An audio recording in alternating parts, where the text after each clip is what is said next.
Yo, what's up, everybody? Welcome back to Fighting with Friends. It's your boy, Brother Guy, back again. This time, we are going to do some One Championship news updates. And with me, going through some of the hot topics in One Championship is Brother Jetson. How's it going, Whiskey? Lekker bro, lekker. Happy to be here. Yeah, I, let's do it. I think you should definitely use your phone from now on because it's like perfectly clear. Audio is good. Obviously, when you're doing a live stream, you're probably gonna use your computer. But yo, let's just now we get to see how beautiful of a man you really are. Oh, there's a typo Yeah. in the. Let me just fix that quickly. There's a typo in the.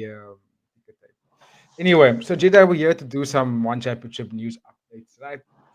Which we do every Tuesday. Don't forget to like, share, comment, and subscribe, ladies and gentlemen. And we're gonna start off with legendary Superbon. I'm gonna bring him up on stage. He was in the corner of Nong O in the fight against Kong Thorani this past weekend at one fight night 31. And he interviewed in the place of Nong O for the post fight interviews on Nick Atkins' page on YouTube. I'll drop the link in the description.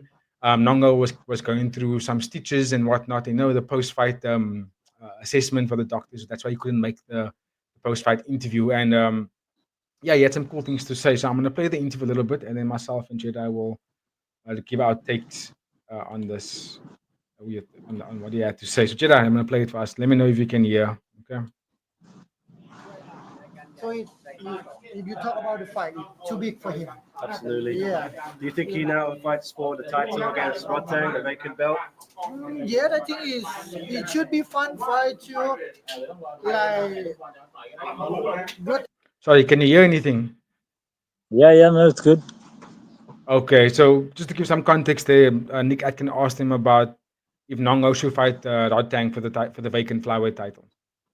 Tang is like very good with the hand, Nongo very good with the kick. So in Muay Thai, like we have how to figure it out all the time. Like if you lose something, we can figure like what to win. But I don't like to see Rotang and Nongo normally because like we are really close each other. I don't like to see Nongo. Uh, it's hard for me to watch that fight. So I think is maybe they have a more fighter in the class right now. Like maybe like the guy, the black guy. What's his name? Oh, So yeah, as you can hear, he doesn't want to see that fight happen. But I mean, it's the natural progression of the weight division, right? Nongo's going to be ranked number 3 Oh, now after beating Kong okay. Tarani. The title's vacant. So who else does Nongo fight, and who does Rotang fight? And the title they need a champion in the division, right? So that's the natural fight to make. But he doesn't want to see it. What's your take on that?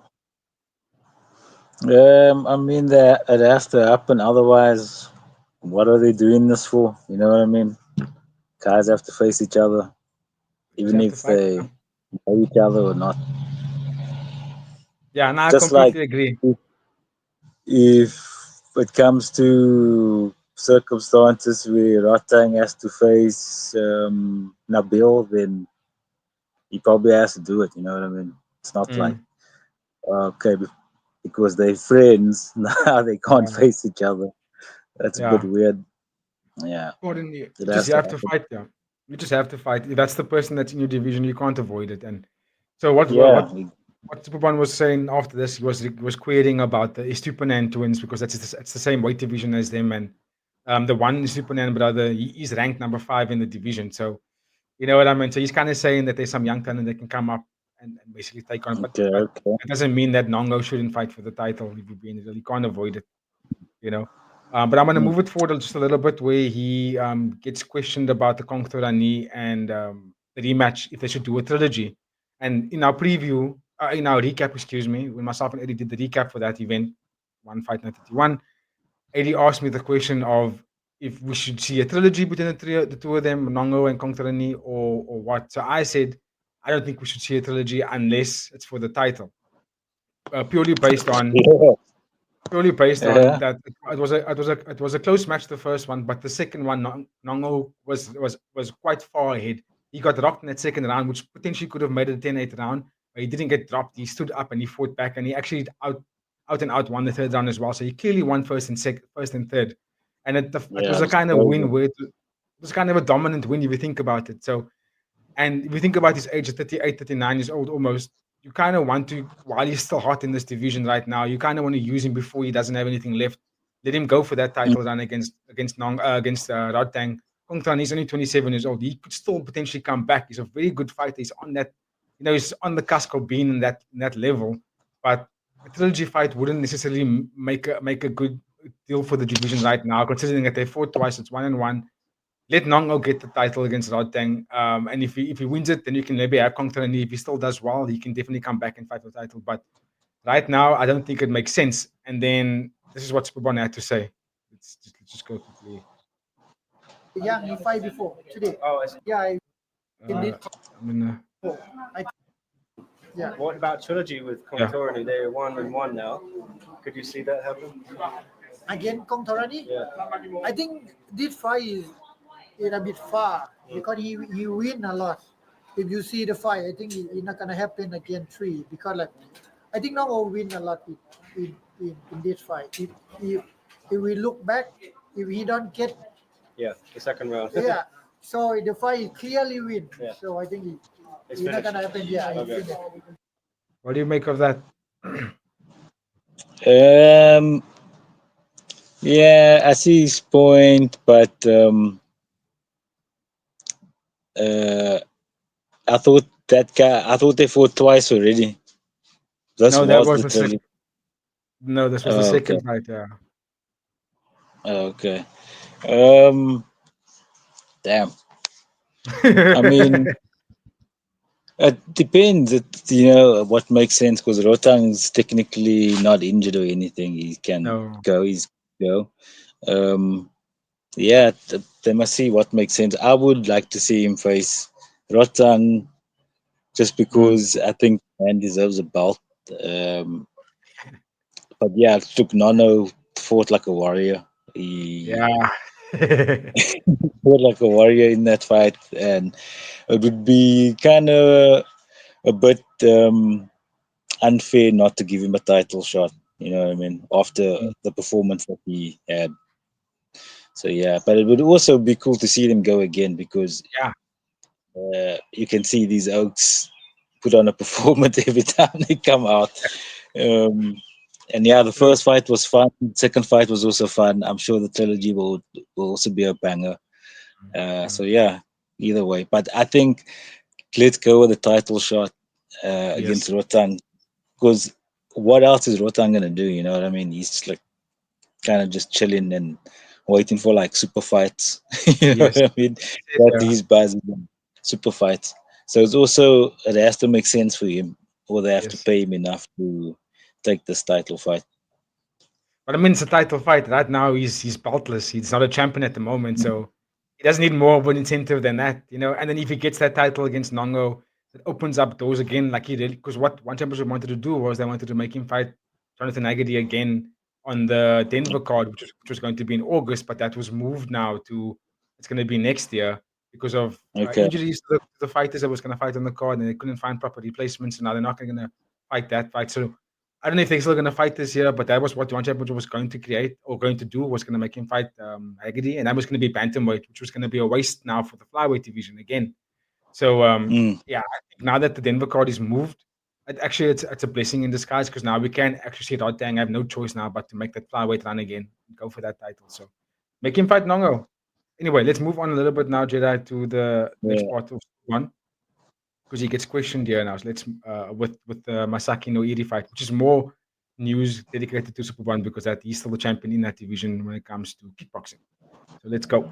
What about you? You and Noiri is going to happen? Do we know anything now? I wait for the confirm. Still wait? Yeah, I wait for the confirm. I preparing. I still Alright. I waiting for confirm. Well, let's see what happens next week, Yeah, Superbon. I thank you. appreciate you, and we'll see you soon, hopefully. Guess Okay, so they said he'll wait for the confirm.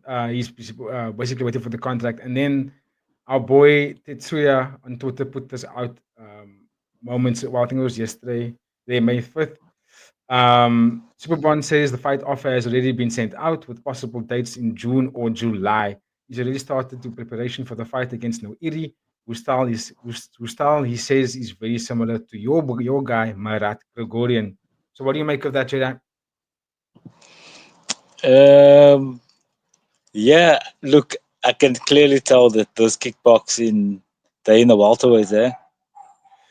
For this featherweight. Oh, featherweight, sorry.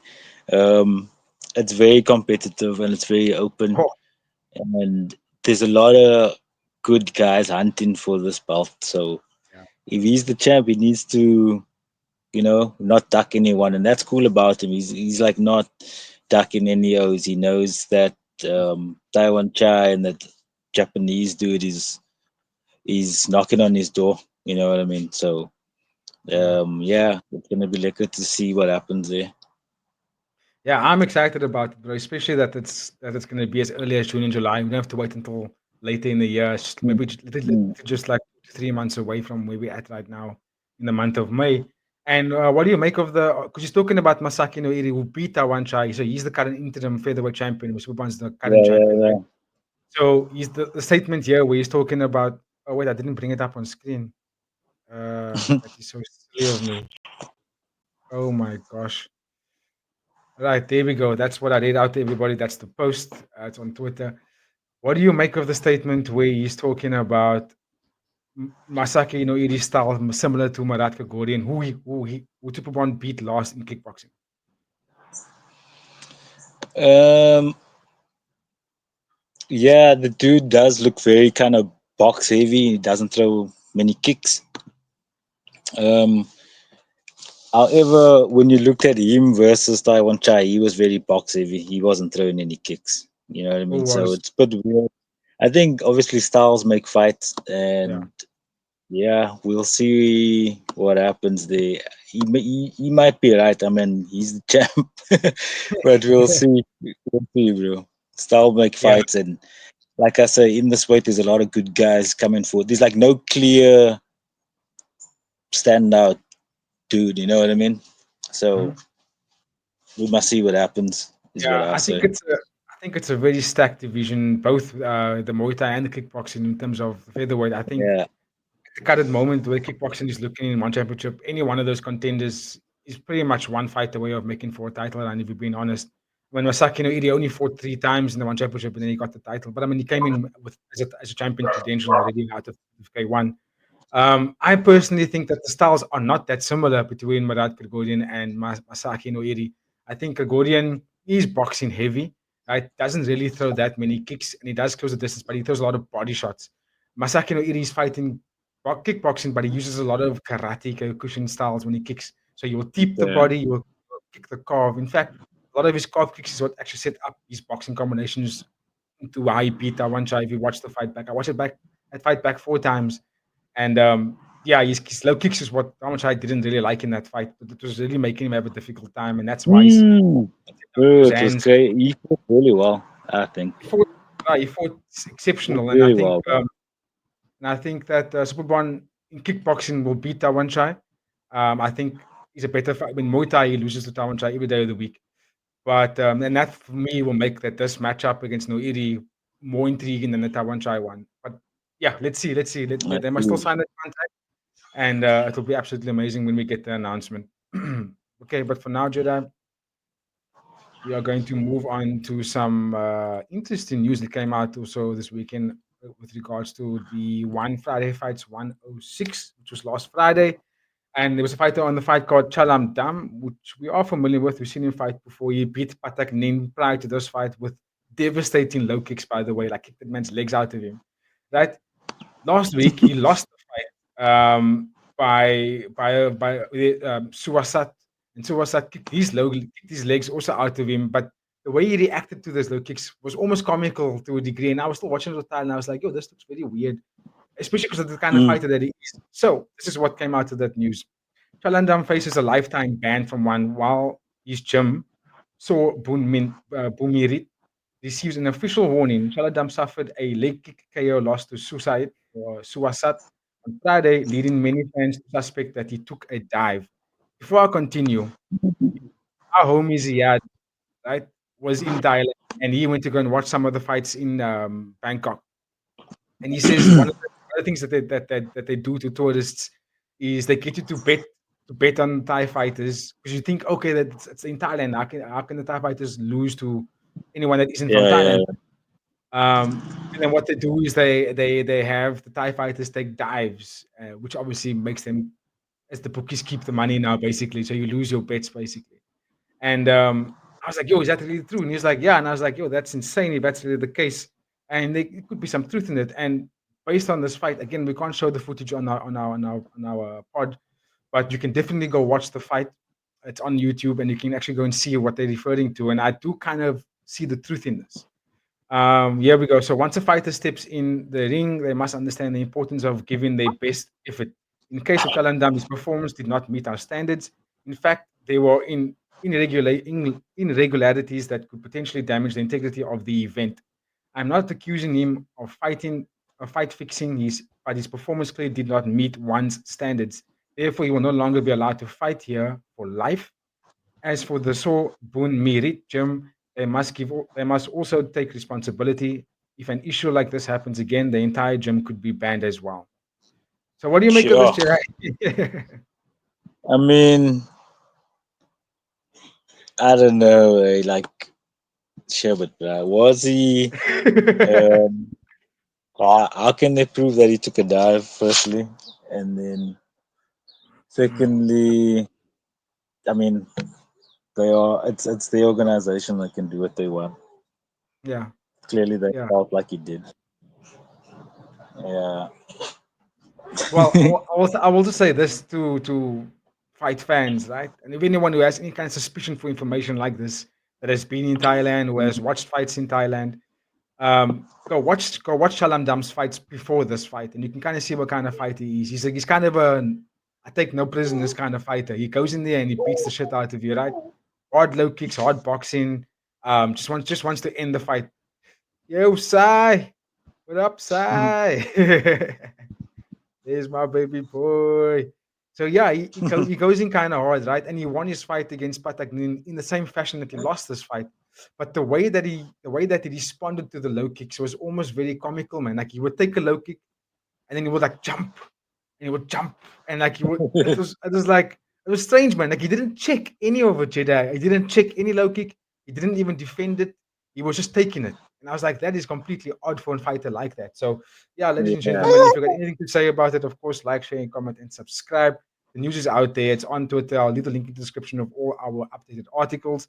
And again, I would say go watch this fight back and give us your thoughts. There are some suspicion to how he took that fight or how he responded to that fight. It's kind of weird. But anyway, Jedi, let's move into the meat and potatoes of our episode because this is why we're here. I'm not going to share it like that now. I'm going to share it like this. And we got our announcement. One championship made the announcement for finally Yuki Yoza got an opponent. We were obviously doing episodes on this over the last couple of weeks since his announcement that he got signed by one championship.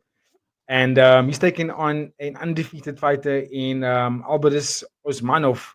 Now, a little bit of entertainment for the fans, which we don't really see in one championship. Some back and forth online for some of the fighters, and this is what happened. So when they announced the signing of Yuki Yoza, Alvarez took to Twitter and he said, "I will be glad to give the samurai some hospitality."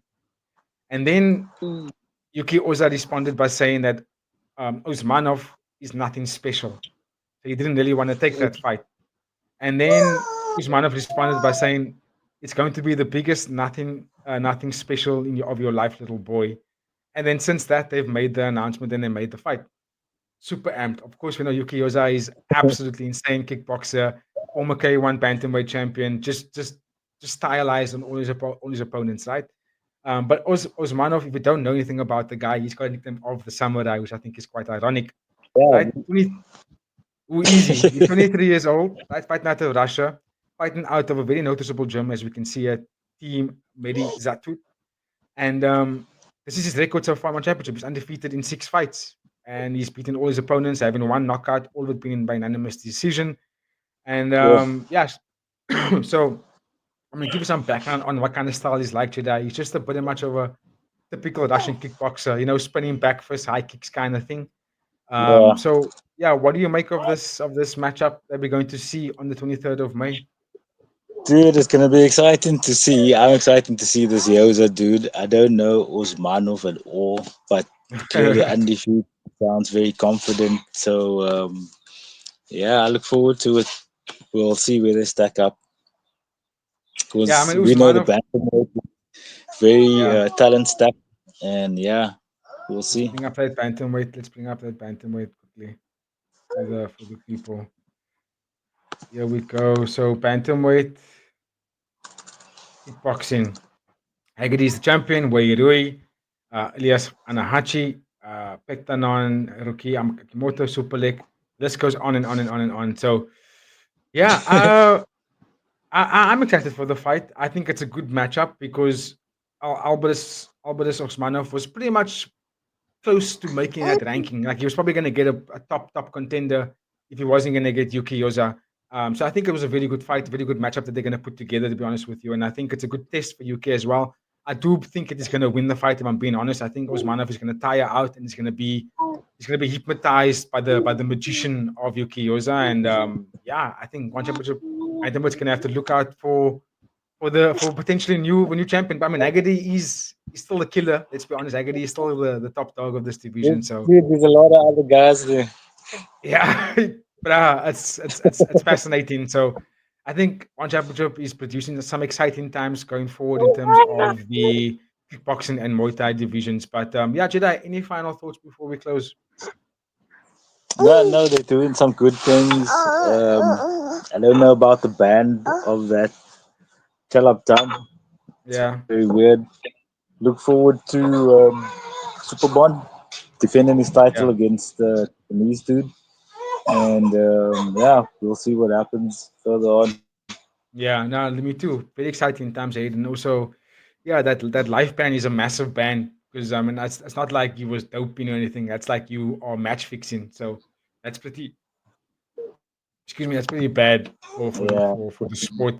But okay, ladies and gentlemen, if you made it this far, don't forget to like, comment, share, subscribe. As always, give us your thoughts about the updated news in the comments. Stay tuned for our content coming up this week. We got UFC 315 preview coming out on Wednesday, as well as One Championships Friday Fights 107 coming out this Thursday. And then we're also going to be doing a live for UFC this Sunday. So look out for that. But for now, stay safe, stay blessed. Have a fantastic week ahead. And yeah, you'll catch myself, Jada, 80, the rest of the team, Babu, Nate, all just happy to bring you guys some more content. Much love. Stay safe. We'll see you then. Cheers. Yeah.